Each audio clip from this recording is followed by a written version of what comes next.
My God, I'm starting to walk like a rope. It's a sign you've been here a long time. Tom, where'd he Roop go? Oh, there he is. You're beautiful. We used to be sober about the same length of time, but his keeps growing, and mine just sort of stays static. I'm delighted to be back in Georgia, and particularly to this event. I'm Tom Ivester, an alcoholic, and a member of the Primary Purpose Group in Southern Pines, North Carolina. Sobriety date's February 2nd of 57. And, it struck me that the singer, good job on the music. The singer was talking about me speaking at her first meeting back the First World War sometime. And, it seemed like the longer I stay here, the older I get, and it just can't escape it. A guy came into our group, and I thought he was about my age. He looked like a Social Security type. And, we eyed each other for a little while, and he said, "My God, you sponsored my father." I said, "Shut up, boy. Don't be telling that junk around here." But it just sort of goes with the territory, I guess. Well, I want to do what I was asked to do. Somebody heard I was a drinker. Got a whole case of water up here. And that is to talk about the 6 and 7. But you got to do some introduction first, though. Like I got to redo all of the first 5. And no, but I just skip because it does sort of come together a little bit. I was a guy that I came into AA when I was 24, and I truly didn't believe I was alcoholic. I really didn't. In fact, I didn't even, when I first heard alcoholism referred to as an illness, I reacted about like most of the world did back then. I thought, no, good God, what's an illness about that? I thought that was the most wimpy cop-out I'd ever heard in my life. It's an illness about getting drunk and tearing up places. It just didn't set well. And I really didn't believe I was alcoholic. I knew that I'd drunk a lot. I knew I'd gone to jail a lot. I knew I'd done a lot of things that alcoholics do. But when they started talking about an illness, I thought, what on earth is an illness about that? And so I just kind of rejected it for a while. And I sort of made a social identification. I think the one thing that kept me in AA was that I heard people say repeatedly that when they drank, they got in trouble. I thought, well, if that's what it is, good God, I've had that all my life, man. I've been in trouble all my life and never sober. Never have been put in jail sober. That must be an interesting experience. I have never had that. I was always drunk and something. And so it was just sort of thing. One of the things that kept me coming back to AA was I would hear speakers say that when I drank, I got in trouble. I said, well, good God, that's me. And that's what kept me in AA, literally nothing more. And I was also a guy ill prepared for a spiritual program. Now, my dad was a Georgia boy. He wandered some, but he was a Georgia boy, and I don't know if that doesn't make him a bad person, but he was a pretty lousy father, though, I tell you that.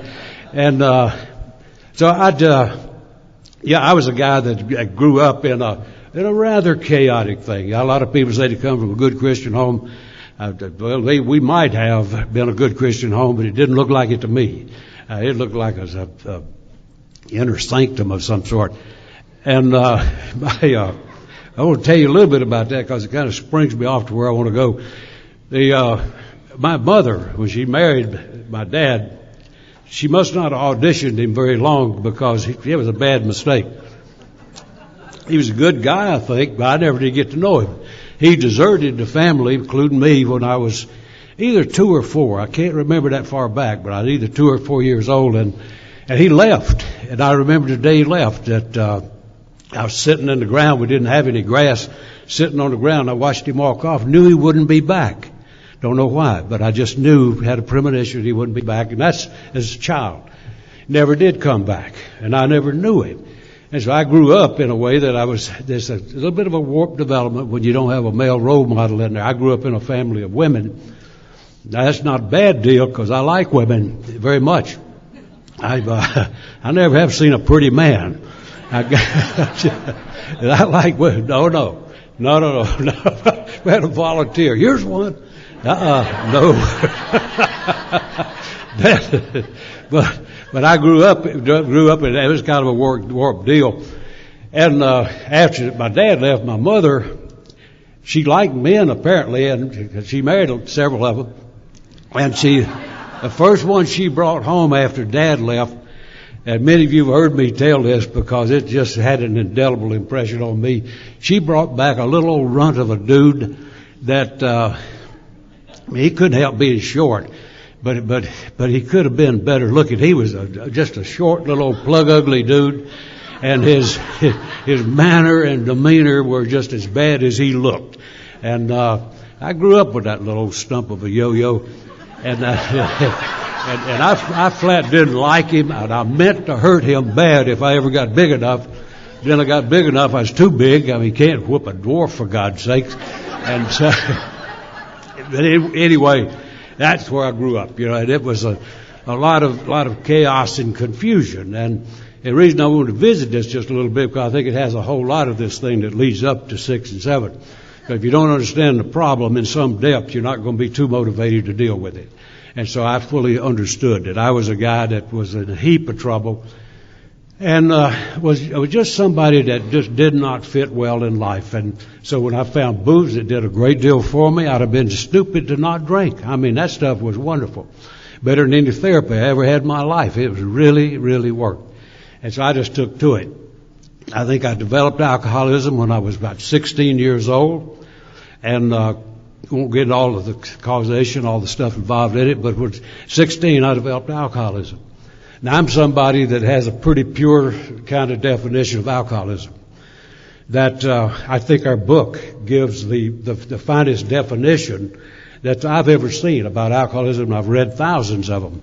But it simply says in our book that we alcoholics are men and women who have lost the ability to control their drink. It's simple as that. Simple as that. And it's right straight forward. And that's the thing that finally made sense to me. And so it happened then. Got booted out of the military when I was 20 years old for alcoholism, and proceeded to just develop a career that was better forgotten.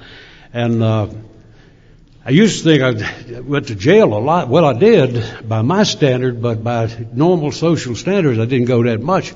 I was down in New Orleans one time, and some judge captured me, wanted me to go see what he was doing with drunks in his courthouse. Took me over to the jail. When I went in, there was a guy walked over to me that introduced himself, one of the prisoners. Introduced himself, and I said, "Well, how do you do? Glad to meet you." Spoke to the group, and then after, the same guy came up to me and he said, "Do you know me?" I said, "Well, sure, I just met you at the front of the meeting." He said, No, I don't mean that. Do you know who I am?" I said, "Well, no, I don't know who you are." And he kind of drew himself up with pride. I guess he had to have something to be proud of. He said, "I happen to be the most arrested man in the United States of America." and I was just kind of dumbfounded. I said, "Well, congratulations." I guess everybody got to have something to be proud of, and he did. And but that was me. I was on this trail, but I had never made it. I never did. And then, I wound up, as many of you know, I wound up being one of those people who experienced what many, many alcoholics experience, and that's causes great tragedy in the lives of other people. In a drunken blackout, I hit and killed 2 people trying to cross a street. And thank God it doesn't happen. It happens too often. It happens daily in this state right here, I guarantee you. And so it's not unheard of, but it's an unthinkable act. And after that happened with me, I mean, I just flat gave in to drinking, intended to drink myself to death, and darn near did. And then I was put on trial, and then I was went to Charles. I would have a meeting ground. I went into a penitentiary, stayed in there 3.5 years. In the course of it, that's where I got introduced to AA. And thank God what I got introduced in was an excellent group of Alcoholics Anonymous. It wasn't a meeting. It wasn't a gab session. It wasn't just sort of see if you can identify it. Is your problem worse than mine? It was a good, solid, three-legacy group of Alcoholics Anonymous. And I'm a strong believer in that. I'm not a casual meeting guy. I'm a guy who believes that Alcoholics Anonymous is a purposeful program, and a good, strong, three-legacy group is the heart and soul of it. So that, fortunately, I was into that, and then when my time wasn't up, but I was paroled back on. I was in the state of Michigan. They paroled me on condition I go to the state of North Carolina.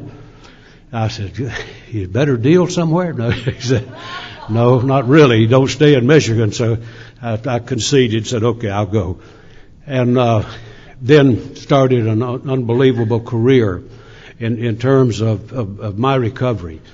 And I had good, sound, solid recovery when I left that institution. That's the product of a good three-legacy group that was well prepared.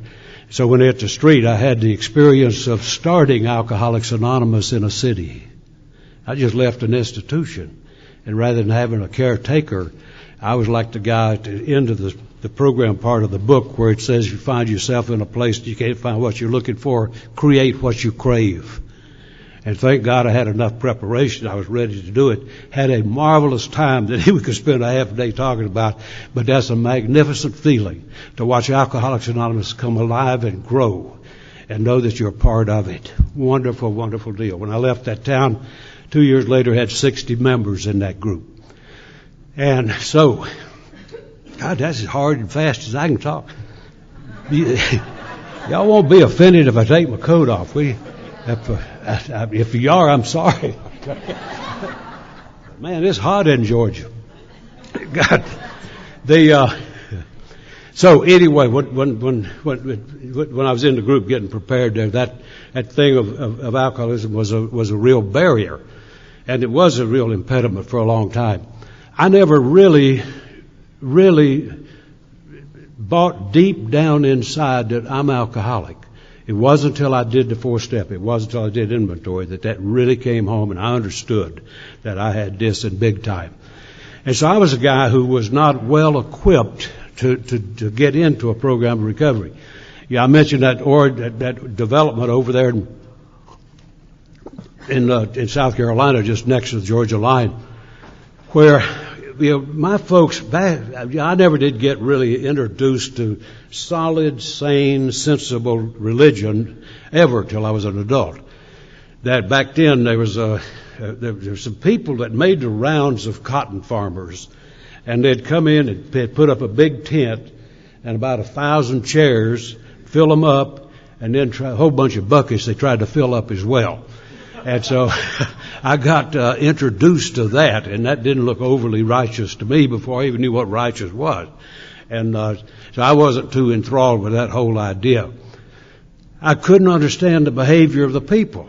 Now, I mean, you're sitting in there, and then all they want is to be leaping up, jumping, and yelling and stuff. Well, that was scary to me. That was not something that looked inviting and, try this. It looked to me like, get out of here. And I did. And I'd made up my mind, and I was just a child, but I made up my mind before I started school that I would quit that the minute I ever got able. And as soon as I was able to break away from my mother's hand, I never went into a church till I was sober 11 years in Alcoholics Anonymous. Now, I did go once in a great while. I had a good buddy up in some place I was stationed who was a Mexican boy, and man, he was a bad drunk, but he was an even better Catholic.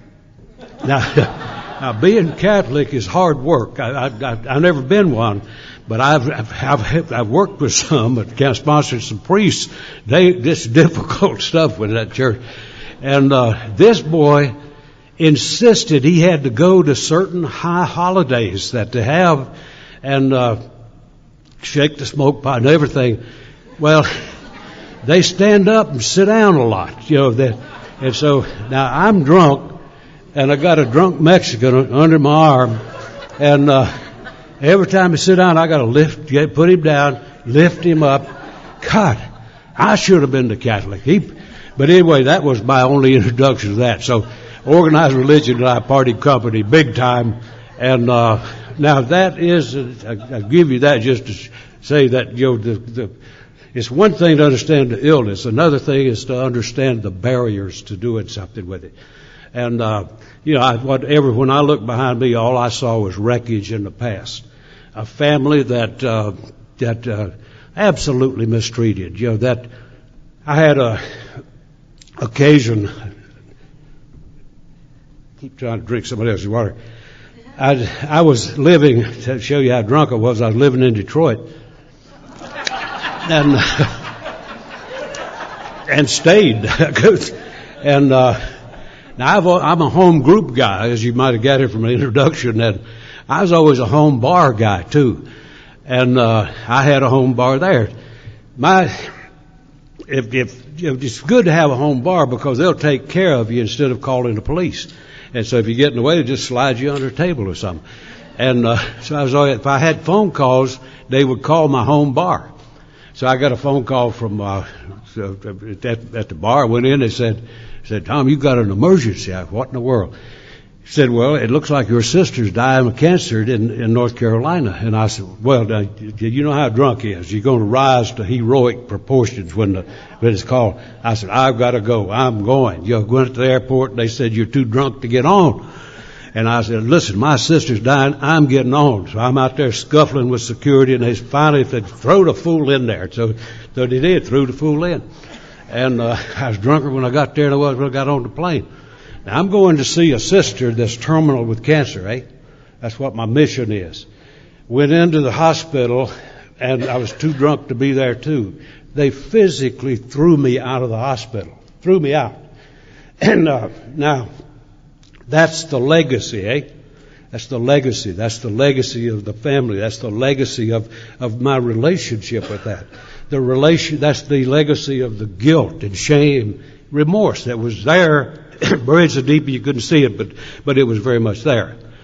And those things can tend to be barriers. They could really tend to be barriers. And so, when I got into the thing, we started getting the men's stuff. My reaction was not unusual. I said, well, at least I never hurt my family. I had the decency to be gone. And my family, most of my life, up until AA, never knew whether I was dead or alive or what country I was in. They had no clue and no way of finding it except through the home bar. And so that's you say there's no harm done, eh? So I'm gone. How much more harm could you do to a mother, excuse me, than to robber of her only son? Took a while to understand that. But that was a part of the legacy, a part of getting through the steps and getting into a point where I could start thinking about living again. And so it was a slow climb.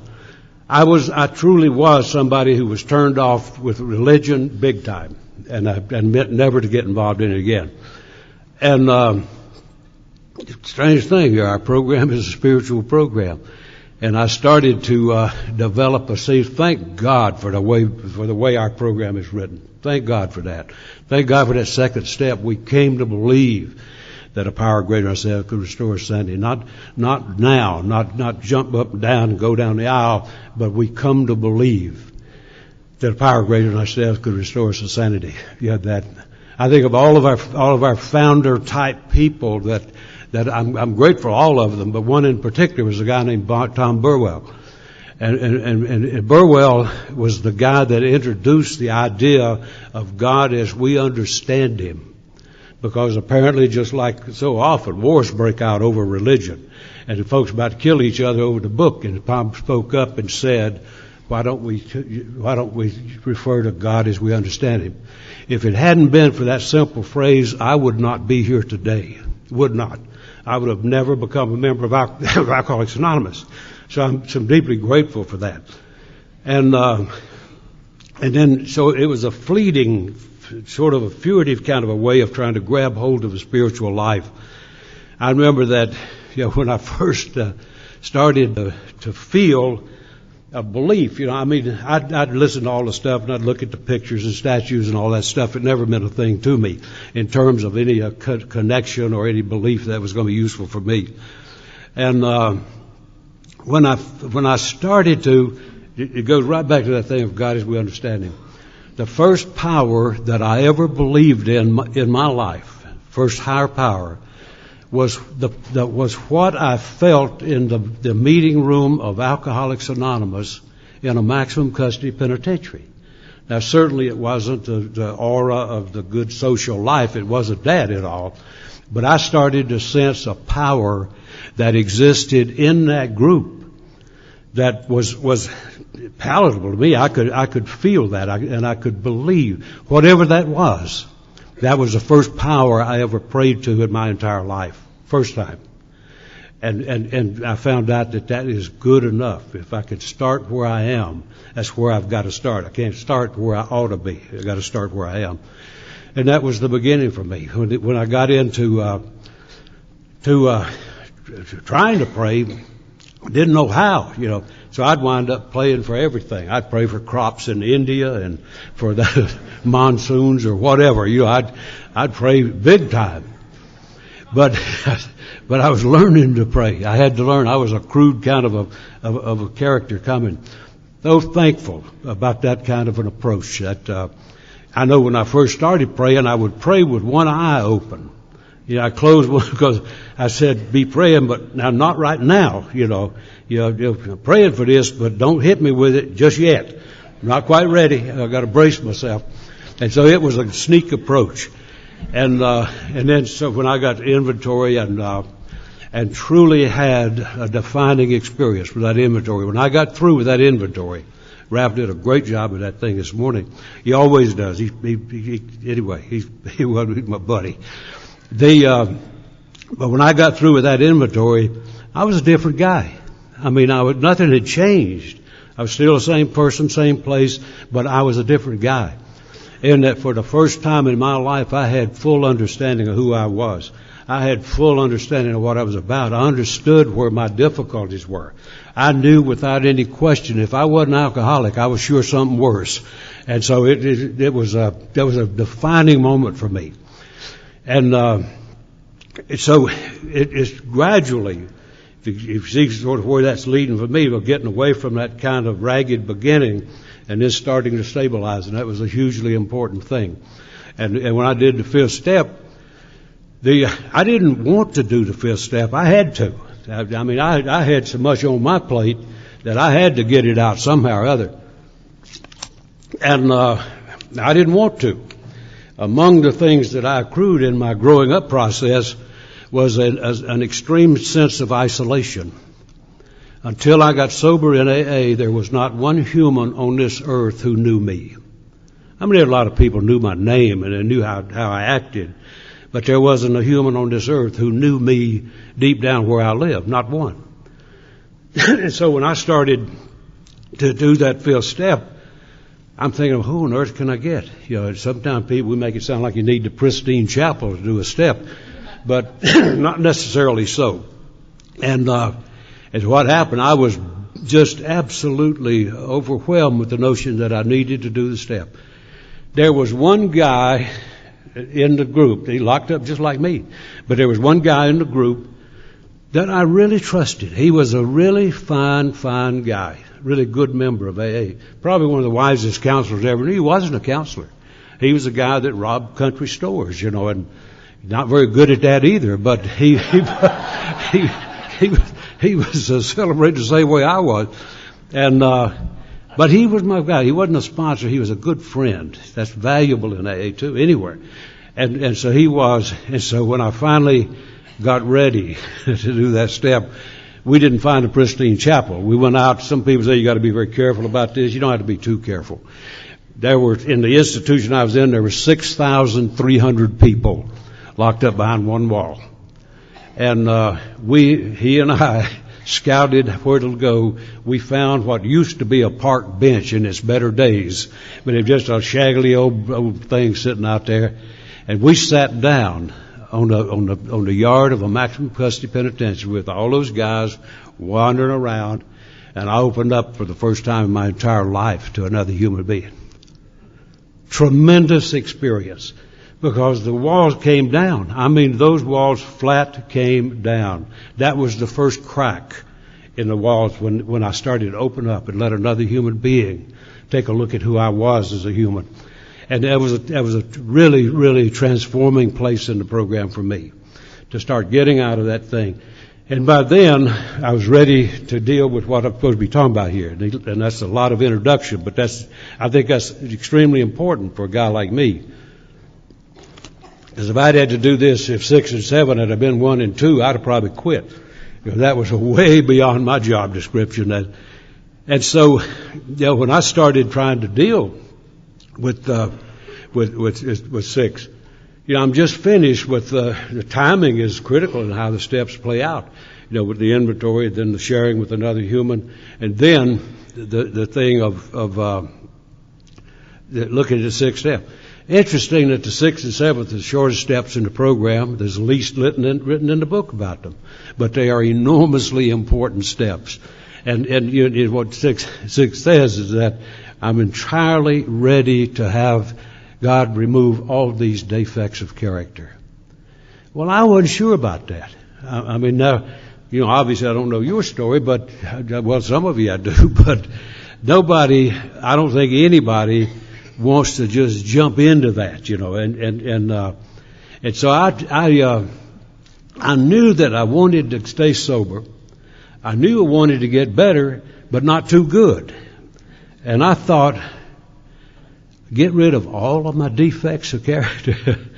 Man, if I get rid of all my defects, I got no personality. I mean, who am I? I'm just a nothing, And I was really, really troubled about that. I wanted to get good, but not too good. And that sounded like too good to me. And so that was a bit of a hurdle. And what I did, I just had to get that into language I could handle. I wanted to change. I wanted to be a decent human being. I wasn't sure I wanted to get rid of every defect, but God knows I wanted something better than what I had. And so I truly did want to change. I wanted to be a different kind of a person.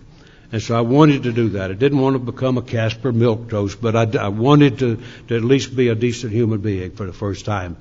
And so I finally did do that step. And it wasn't so much about our defects of character, it was about that I wanted to be different. I wanted to be a different guy. And I knew as long as I'm carrying my baggage, I'm not going to be a different guy. And so I finally got through.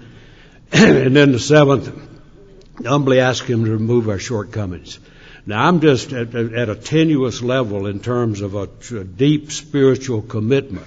I'm a spiritual student and just trying to get hold of it. Then humbly ask him to remove our shortcomings. What that means to me, now I have to break stuff down so that it's simple enough for me to understand. First place I ever related to was the reference in the Bible that sounds very much like that, where it talks about sins of omission and sins of commission. And a minute I thought of it like that explained to me exactly what the step's about. It's about the things I did to people and the things I didn't do. Sins of omission.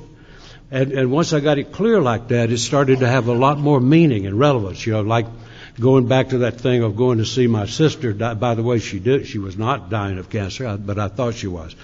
But just like that was a well-intended thing, but it was a sin of omission in that I failed to follow up on something I wanted to do that was very important to do. And so those are the kind of things that'll just eat your lunch forever. And so that's what it meant to me, was that I'm at a place where I either want to change or I don't. And I truly did. I was sick and tired of who I was, what I was about. And I, honest to God, wanted something different. Now, I didn't want to get holy and all that kind of thing, but I truly wanted something different. And then what I learned is that y'all on fast time in Georgia. What I learned, at least in my breakdown of it, the answer to 7 is go to 8 and 9. That if you want to change, go to 8 and 9. That's it. Take the action. And it was an interesting thing to try to start thinking of actually making amends to people. And God knows I needed to. But to be ready and to be willing, and then to have God remove these things, I have to take the actions to make something happen. And so I learned that magical thing about 8 and 9, that's where the freedom lies. So when I took off with that, I thought I owed amends to the whole world. I mean, just for being there. And so I wanted to make amends to everybody that breathed. And then when I got realistic about it, I wrote that list of people, places that I needed to make amends, and I had a humongous number of people on there. And then reality set in, and as I thought it through and prayed over it, what I saw was that the list didn't grow, it shrunk. Because getting punched out in a bar does not call for amends. I apologize for my part of it, but somebody breaking my nose, I don't need to do amends. But in my frame of mind, I wanted to apologize for breathing. And so it was a matter of getting realistic about that. That I did a lot of damage. I would have probably hurt more people, but they wouldn't let me. And they escaped it. And so, but there was enough. There was enough there to keep busy. And the thing that was what got me through that critical kind of stage of it. And the thing that, to me, when this is Tom you won't find it in the book or anything like that. You may find it allude to it somewhere, but you won't find it in there. So it's one thing to take care of the critical things. Take that. I've got a guy that I sponsor dying of brain cancer as we speak. I've been on the phone with him this morning. And first thing he said when he calls, he said it's no longer weeks, it's hours. And so being able to deal with that, excuse me, and to be helpful to him is enormously important thing. And so when I started looking at how to get through that, do the amends stuff, and how to get rid of those things that when I ask God to do it, what's the answer? And the answer is to get in tune with me. Now, what I do this morning, I did it right here in Georgia, but I'm no stranger in Georgia. I mean, many people have heard this, and I'm going to say it forever because it's absolutely vital to me.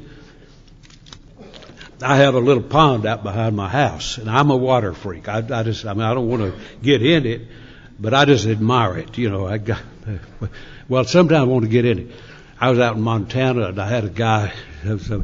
I don't know why it was me, but the people sick ex-cons on me, and somebody sick, some guy sick the guy on me, and he was a mulehead if I've ever seen one, man. We tried talking, and finally we were in the mountains of Montana, and there was a beautiful glacier river coming right down that thing. Well, I couldn't find any place where there was privacy. So I said, "Are you brave?" He said, "Doggone right I'm brave, man." I said, "All right, come on." So we got out in the middle of the raging river and sat on rocks. I said, "Now talk all you want to." So, you got to do what you got to do. I like water. And my wife is from Saskatchewan. You've been there. You didn't stay, did you? It's the most forlorn place you've ever seen. You mentioned water, they don't know what you're talking about. They well, it rained here one time. But anyway, that's where my wife was from. So I told her I wanted to put a pond behind our house. Not a huge thing, but just a little one. I could put fish in there and talk to them. And she said, "I don't want a pond in that thing. I'll fall in." I said, "Well, don't worry about it." So, but alcoholics may get sober, but they don't quit being a little bit tricky in how they do. But I think it's all right if it has a spiritual motive. I gave her a pond for her 33rd wedding anniversary. She said, "Good try, big guy." But I even let her feed the fish once in a while. Not often, but afraid she'll poison them. But anyway, I can't always get out to those or something, but I get there, put a little waterfall in that thing. That's where I do my daily kickoff. That's where I do my bathe. The dog and I go out, and we'll do our little thing, drink coffee, and he doesn't drink any, but we sit there. And what I do, a very simple thing, and to me this is what step 7 is about. It's not about waiting for some manna from on high. It's about taking the spiritual actions that are laid out. And so what I do when I go out there every morning is, and did it here this morning, it's a beautiful lake out there, eh? A beautiful lake. And so I was sitting there looking out the window, and this morning did it. And what I do 3 things. And one, the first thing, I remind myself of who I am. You know, I'm not some hotshot from North Carolina down here showing off or something like that. No, that's not who I am. I want to know who I am in depth. I'm a guy who by any measure ought to be dead. I mean, there's absolutely no way around it. You heard our buddy last night talking about the mortality rate of alcoholics, and it's exactly right. Over 90% of alcoholics in this world die of alcoholism, never even knowing there's a way out. Never mind finding it, even knowing it. And here we've got it readily available. So I remind myself of who I am. I'm a guy who by any measure ought to be dead, but instead, my God, man, I'm living a life that I could not have imagined, drunk or sober. And so I think about that. And how fortunate that I've been given this gift. I can't explain why, but I've been given the gift. Well, I'm grateful for that. And so what I'm doing is not morbid reflection, it's getting in tune with the reality of who is Tom I. And I'm a guy who can return to that hopeless state with one drink. That's who I am.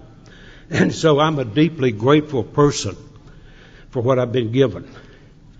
And then the second thing I do, and it's part of that 7, of how do I make the changes? How did this come about? How do I make right? Well, obviously I can't go back and undo everything. But the second thing I do is I think about how grateful I am. I was literally given recovery. Now back then, AA was not well known when I first came in. Bill got more gray hair than me, but he's younger than me. Never lets me forget it either.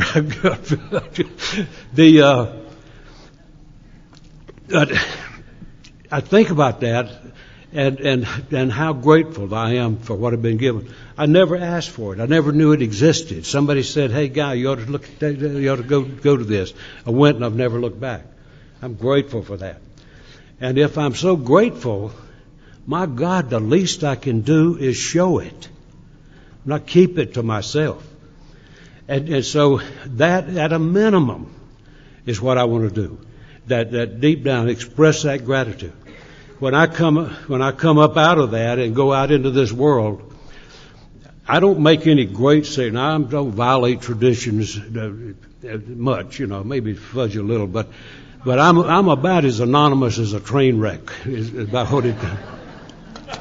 And so a lot of I live in a small town. Most everybody knows everybody, and everybody knows me. I figure if I'm going to be loose enough to let people know I'm in AA, the least I can do is look like it's worthwhile. I don't want to be some clown walking around with frowning and swearing every other word, to show how grateful I am in the life I've been given. No, good God. The least I can do if I'm grateful is act like it. Show it. I don't want to be somebody that just absolutely bores and grates on people. I want to be somebody that adds some joy to life and not just put a burden on people. It's just what I do. I want to at least that, to express that gratitude by the way I wear it. And if I'm not a good example of AA, I need my butt kicked. And so that's a simple thing. Just to be a decent guy, to be somebody that could make AA look like an attractive thing. So I attract people rather than repel them. And then the third thing I do I'm a strong service person. I'm a strong traditions person. And I'm somebody who believes that just studying and becoming brilliant about the steps is not enough. It's about how I use it in my life. Do I live what I'm talking about? And that to me is the real criteria of what, not so much what I know, but what I do. And so the third thing I do is, all of this is out there in that little pond. The third thing I do is ask my higher power to make me sensitive to opportunities to be of service. That's all. No prescription. Make me sensitive to opportunities to be of service. And I tell you something, if you get tempted to try that, be sure you mean it. Because I guarantee you'll get more opportunities than you could possibly imagine. If you're just open to it. And if I'm not open to it, I'll walk right past it and not even see it. If I'm closed off. But if I'm open to it, it's amazing what happens. Yeah, it's truly amazing. How are we doing now? Who's the timekeeper? How many? Yeah. All right. Good. Well, I didn't want to quit quick, man. I got to fly back with Charles.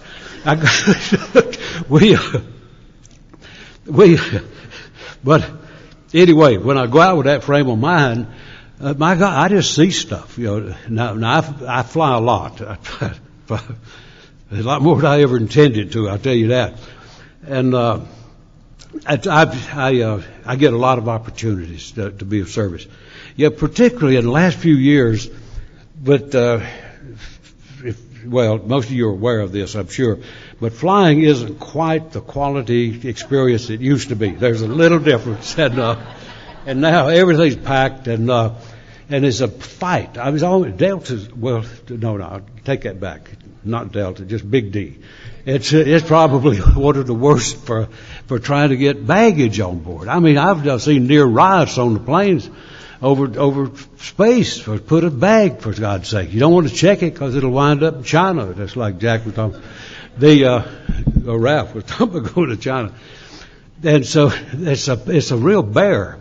Now I'm pretty good with baggage. I've been doing it long. I ought to be good or quit.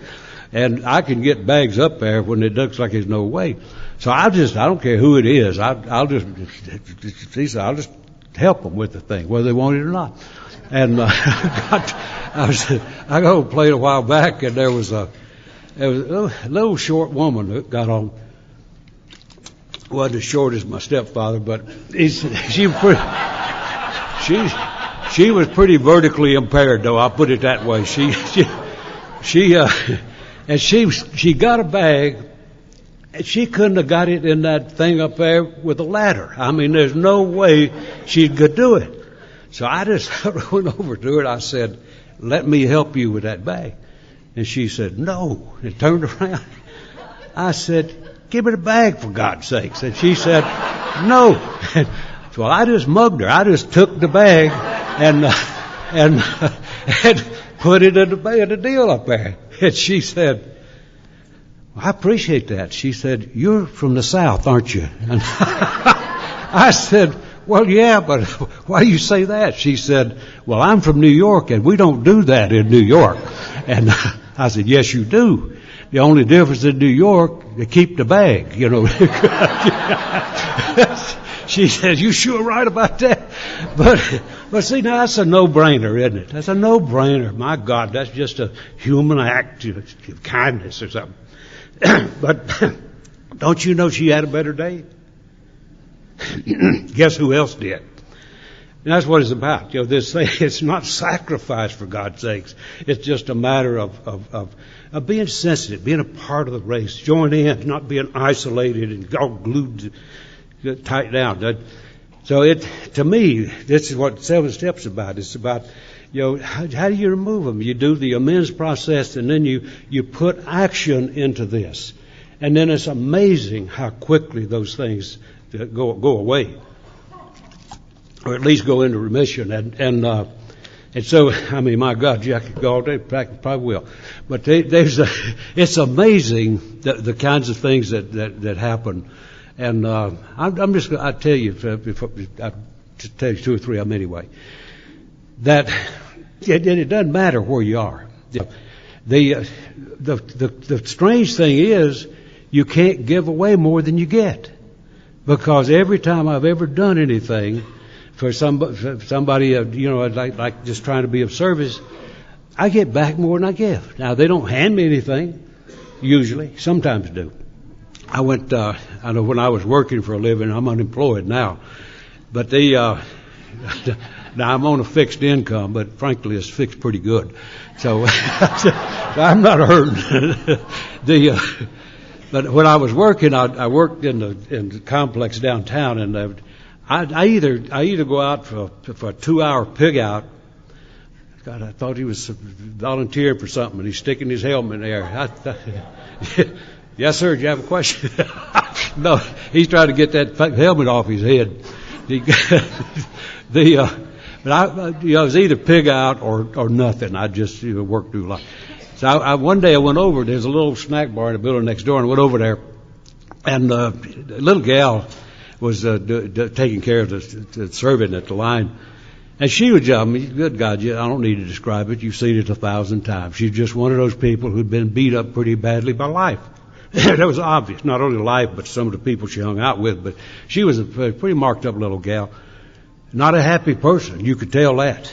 And so I just went in, and she said, "Can I help you?" And I said, well, I just sort of not goosed her, but just messed with her a little bit. And she smiled. You didn't have many teeth, but she smiled anyway.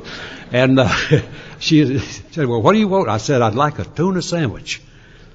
Well, I like tuna, but it's a good thing, because, man, that gal gave me a tuna sandwich. They were about swimming off the plate. And I didn't want that much, but what do you go do? Say, keep your tuna? No, I go eat this stuff. So I took it, but went back, and it was all right. Yeah, that's just a nice deal, eh? She felt a little better. I did. I could have fed the whole restaurant on that sandwich. And about 6 months later, I went back over there. And now I wanted a ham sandwich. I just hadn't. Now you get your mind on something, you just want a ham sandwich. Well, I went in, and she was there. And then she saw me at the door, she started smiling. And she reached for that big thing. I said, "Uh-oh, I'm going to eat tuna." I could tell that. and good God, did she just loaded it up, man. I mean, flat. Now, what are you going to do? So I don't want tuna? No, I hate the stupid tuna. But think about that. I'm giving a kind word and just a little goose to somebody, and they want to overfeed me atrociously. It's amazing how people react to that. I was in Oregon. My wife went with me somewhere, which is rare, but well, anyway, she did. And we rented a car. We had a car rented at the airport. And I asked her for a Yugo. I wanted something real cheap. And I went in, and the gal said she didn't have a Yugo. I said, well, darn, I wanted something real cheap. And so she muttered around a little while, and then she said, "Would you be willing to try out a new car that we've got in our line?" I said, "Oh, my God, people always want me to just take suicide runs." I said, "Well, I'll do it if it'll help you." Well, what she wanted me to try out was the second most expensive thing in the entire corporation. And I said, "Do I have to go through with that?" She said, "Oh, just do it for me." I said, "Yeah, okay, good." Well, now I wasn't trying to con that girl. She was just somebody who'd been beating on that counter all day. I was just trying to give her a little juice, let her enjoy a little piece of her day. And so, it's amazing. It's amazing the kind of stuff that happens. I'll tell you at least two more. The one, and a lot of my stuff is about flying, because it's where I live a lot. I was flying somewhere, and there was a young fellow sitting beside me who was, it wasn't being nosy, but he had a death grip on those handles. I mean, you could see. You talk about white knuckle. He was pure white knuckle. And, well, I had to make a decision. I could either let him have privacy so he wouldn't be embarrassed, or I could be rude, and I decided to be rude. And I said, I said, it's tough, ain't it? And he said, man, he just came unwound. He said, mister, you don't know how tough it is. He said, I have to fly. I'm a salesman. I cover the entire country. I have no option. I have to fly or else quit my job. And I said, what is it? He said, I'm terrified. Every time we take off or land, I am totally terrified.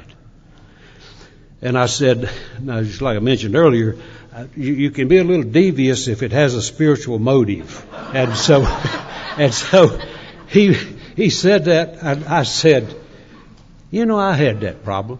And he said, well, you'd have thought I said I got a cure for cancer. And he said, what is it? And I didn't tell him that I'd only had that experience for about 10 seconds one time.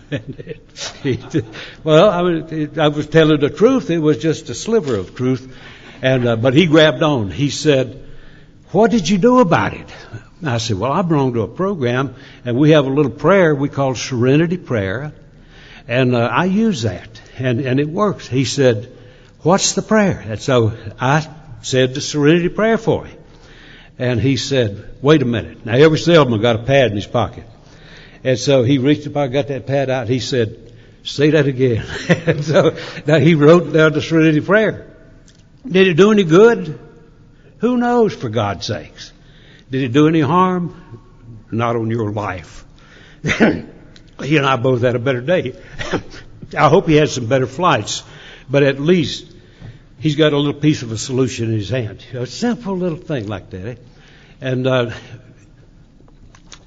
that thing, when you're talking about having these faults removed, I think two things remove them. One is that process of amends that goes in with 8 and 9. The other thing is with 10, 11, and 12, which for my money are 100% action steps with a spiritual base. They're action steps. They're not study your navel steps. And so that's what that is. Now, I was on when I was going to somewhere. Fargo, North Dakota is where I was going. In February. That is not... Note they couldn't find another speaker in America that would go. And so they said, call that clown, he'll come. So I'm on the plane, and I got on. I was late. Getting on, somehow they jiggled around. And I got on the plane, and I had the middle seat. I just cherished that. And I got on, and there was a little gal sitting by the window, and we started to visit a little bit like you do, just howdy do stuff. And he said, I said, where are you going to Fargo for? She said, well, I'm going to an interview for a job as a librarian in Fargo, North Dakota. I said, well, you must really need a job if you're going to Fargo, North Dakota. And she said, I do. And so we're just talking about that, just having a good time. And then just before takeoff time, I looked up and there was a frantic-looking red-haired woman coming down the aisle. And I said, I bet that's mine. She is going to be mine. And sure enough, here she came, sat down right beside me. And I'm in the middle between these two gals. And the frantic-looking woman, she had a really tough situation. We started to chat a little bit, and I turned my attention to her for a few minutes, and it's just like, it's a dumb question. We're all going to Fargo, but I said, where are you going? She said, Fargo. I said, well, great, pilot is too. I'm glad we're all going to the same place. And so, but anyway, she had a really bad situation. She just lost her husband to brain cancer, just like my buddy, and says she's going home to be with her family for a grief period. Well, understandable. And we chatted, and she asked me, now for many years, when people ask me where I'm going, I would sort of smoke screen it, I mean, I wouldn't lie, but I just wouldn't come right out with it, And then one day, you tell me, what the devil am I doing? I'm up here 30,000 feet in the air in a sewer pipe with wings on it. And you call that anonymity, for God's sakes? Man, that's silly is what that is. I mean, good God, what are you hiding from? Odds are we may not even make it. But it dawned on one day, that's really dumb. And so I just started telling people, you ask me where I'm going, you better want to know. Because I'll tell you, and I won't bore you with it, but I'll tell you enough to get you enticed. And and so I did with her. We started talking and told her what. And she told me about her grief period. She said, "Why are you going to Fargo?" So I told her in language she readily understood. It was an AA deal. And she said, "Man, I bet you thought she hit with 220. She said, "Are you in recovery?" I said, "You better believe it, girl." And I said, "How about you?" She said, "Me too, 7 years." And you can well imagine she and I started to have a semi-closed meeting in that airplane. And I wasn't trying to be rude, but I almost forgot the girl that was beside me. And just before we got to Fargo, I turned around and I said, "Geez, I really apologize that we were having a good visit."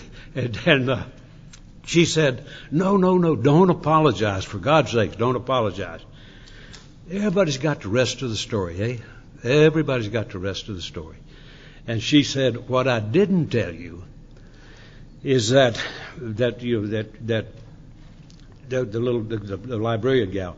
What I didn't tell you is I was to be married last Saturday, and I went to the church, and my husband to be never showed up. Now I've never had that kind of experience, but that's got to be the most humiliating thing in the world. She feels like everybody in the city it knows about that and what a tragic failure she is. And she said, the real truth is I'm going to Fargo because I want to just see if there's any hope for me. And she said, "Listed to you two, God, is there ever hope for me?" But you see what I'm talking about? Now I could have sat there like an oyster, all sealed up, and don't tell anybody, but baloney. My God, man, this is about letting it shine. Let it reach out. Let it help people. Doesn't matter what they are. Be helpful. So it's enormous kind of things. And now I have that experience all the time. It's almost routine. I have it all the time. I'm going to tell you one more, and then I got to quit. There's more will break on you if you go too long. She's bad. That trip. What was that? My God, I forgot the one I was going to tell you, and it was the best one of all.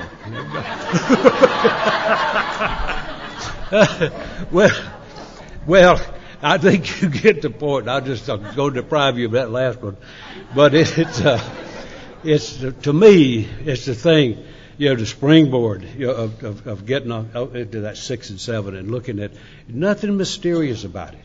There's nothing spooky about it. It's just a matter of taking the tools that are readily available to us and using them. Spring through those things. And then those last 3 steps, for this guy's money, those steps, certainly there's spiritual stuff. Certainly there's meditation in it. But far more, there's action in it. It's about getting into action. And the meditation, the prayer is for guidance of where to go. But to get into it is a tremendously vital thing. So to me, the point is, I'm not somebody who wants to be expertise on defining the steps.